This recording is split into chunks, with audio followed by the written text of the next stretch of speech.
Hi guys, welcome to my channel. మనం ఇప్పుడు సోమశీల వెళ్తున్నాం. ఇదిగో ఇక్కడ కనిపిస్తుంది కదా, అది టెంపుల్. మనం లోపలికి వెళ్ళాలి. జనాలు చూడండి, వచ్చే వాళ్ళు వస్తున్నారు, వెళ్ళే వాళ్ళు వెళ్తూనే ఉన్నారు.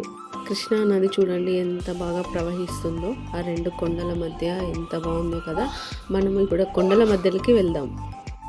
ఇప్పుడు ఆ కొండల మధ్యలోకి వెళ్ళాలంటే 40 మినిట్స్ జర్నీ, అంటే బోట్లో వెళ్ళాలి. ఓకే, వెళ్దాం రండి. ఇప్పుడు బోట్లో వెళ్దాం. చూడండి ఎంత బాగున్నాయో వాటర్. ఈ వాటర్లో బోటింగ్ చేస్తుంటే ఎంత బాగుంటుందో కదా. ఆ కొండల మధ్యలోకి వెళ్ళాలంటే ఆ వ్యూ ఎంత బాగుంటుందో కదా, చూపిస్తారండి. అవునండి, ఆ కొండల వెనకాల టెంపుల్ ఉంటుంది, శివయ్య టెంపుల్. చాలా పవర్ఫుల్, ఏం కోరుకున్నా నెరవేరుతుందంట. కానీ ఒక స్పెషాలిటీ ఉంది, ఓన్లీ 3 months మాత్రమే ఓపెన్ ఉంటుంది, మిగతా మంత్స్ మొత్తం ఓపెన్ ఉండదు, అంటే వాటర్లో మునిగి ఉంటుంది. కానీ మా బ్యాడ్ లక్ ఏంటంటే ఆ టెంపుల్ ఇప్పుడు ఓపెన్ కాలేదు, ఎందుకంటే వాటర్లో ఇంకా మునిగే ఉంది. ఇంకో 10 days 15 days అయితే ఓపెన్ అవుతుందంట. అందుకే కొంచెం దూరం తీసుకెళ్ళి మళ్ళీ రిటర్న్ తీసుకొచ్చేసాడు.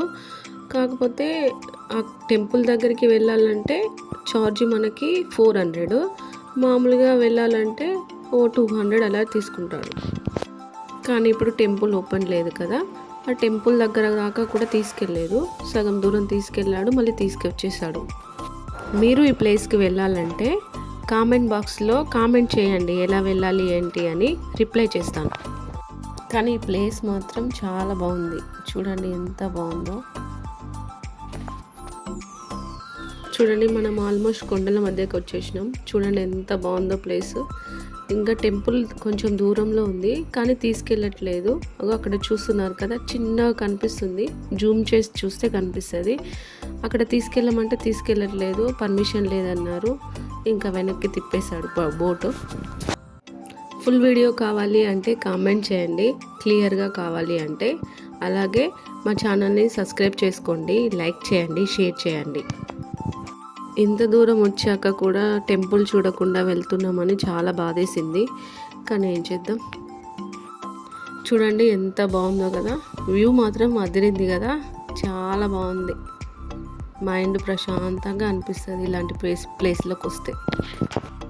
నేను ఫుడ్ కంటెంట్ గురించి వీడియోస్ చేస్తాను. మీకేమన్నా ఫుడ్ గురించి వీడియో చేయాలి అంటే మీకు నచ్చిన రెసిపీ కావాలి అంటే కామెంట్ బాక్స్లో కామెంట్ చేయండి.